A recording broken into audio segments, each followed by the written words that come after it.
Hoje nós vamos falar sobre Japamala. Existem diversos tipos de Japamala, você já deve ter visto inclusive alguns mais bonitos, coloridos, com pedrinhas.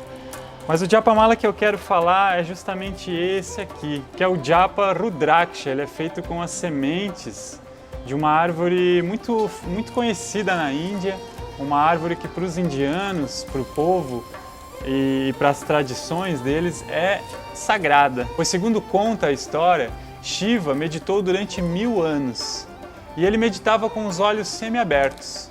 Durante esse processo de meditação, de transe profundo de Shiva, algumas lágrimas escorriam dos seus olhos e quando caíam em contato com a terra, elas se transformavam nessa semente de Rudraksha.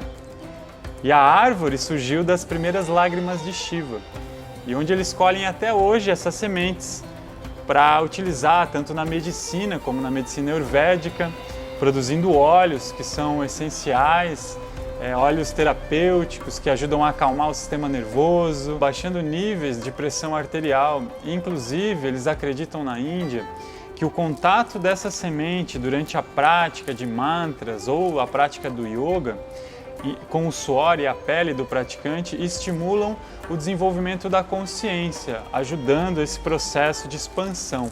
Existem 5 países no mundo onde essa semente sagrada é encontrada, sua árvore é encontrada.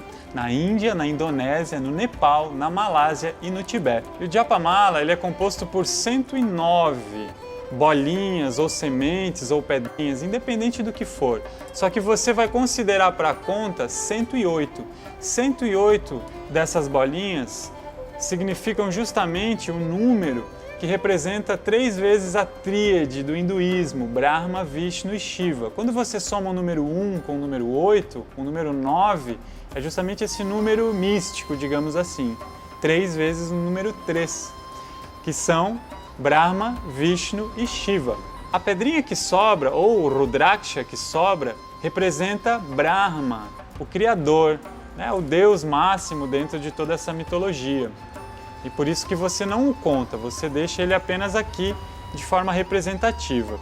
Quando você for utilizar o Japamala, você vai apoiar ele sobre esses 3 dedos, recolhendo o dedo indicador, que segundo toda a história fala, é o dedo que aponta, é o dedo do ego.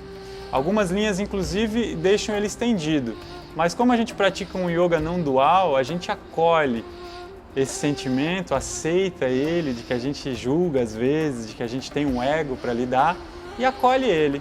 E aí você vai realizar essa contagem com o polegar, que vai contando a cada mantra que você realiza. Você pode utilizar, por exemplo, o mantra Om Namah Shivaya. Om Namah Shivaya, Om Namah Shivaya, Om Namah Shivaya. E assim você vai. Quando você estiver chegando no final da conta inteira, completando os 108, você vai encontrar essa bolinha que sobra, que é o Meru. Então aqui você vai girar ele. Em vez de você tirar ele da mão e se desconcentrar durante a meditação, você gira com o auxílio do teu polegar. Passa ele para o polegar, sustenta e já entra com os 3 dedos por baixo. E aí você vai encaixar ele no teu dedo para fazer a conta desde o início. E você pode fazer quantas vezes quiser essa conta. É interessante que muitos Japamalas, eles têm essa característica inteira, completa de 108, mas existem outros que vão fracionando. Independente, você faz até chegar ao número de 108. Então, bora praticar, fazer mantra, exercitar e utilizar o seu Japamala? Isso aqui é uma febre no yoga, na meditação, mas funciona como também um companheiro, um amuleto, para você criar o teu templo, criar o teu momento e se transformar. Espero que tenham gostado, pratiquem bastante e acompanhem os próximos vídeos. Um abração!